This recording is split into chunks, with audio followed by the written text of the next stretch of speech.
Langue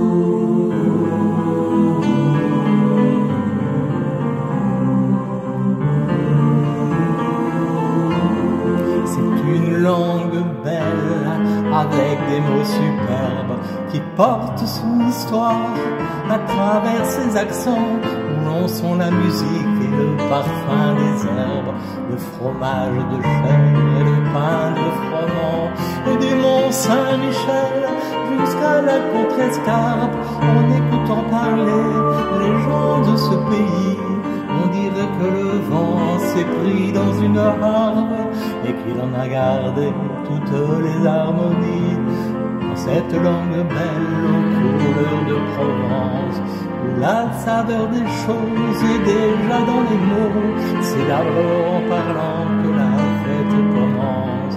Et on voit les paroles aussi bien que de l'eau, les voix ressemblent au cours des fleuves et des rivières. Elles répondent au méandre, au vent dans les roseaux, parfois même au torrent qui charrie du tonnerre en polissant les pierres sur le bord des ruisseaux.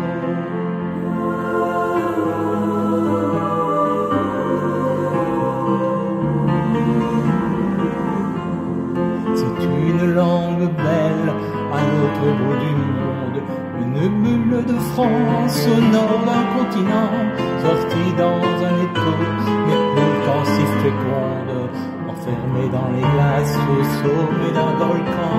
Elle a jeté des ponts par-dessus l'Atlantique, elle a quitté son nid pour un autre terroir, et comme unie en elle au printemps des musiques, elle revient nous chanter ses peines et ses espoirs, nous dire que là-bas, dans ce pays de neige, elle a fait face au vent qui souffle de partout pour imposer ses mots jusque dans les collèges, et qu'on y parle encore la langue de chez nous. C'est une langue belle à qui c'est la défendre.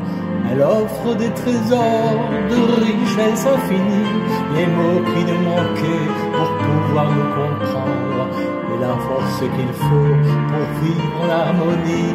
Et de l'île d'Orléans jusqu'à la Contrescarpe, en écoutant chanter les gens de ce pays, on dirait que le vent s'est pris dans une harpe et qu'il a composé toute une symphonie.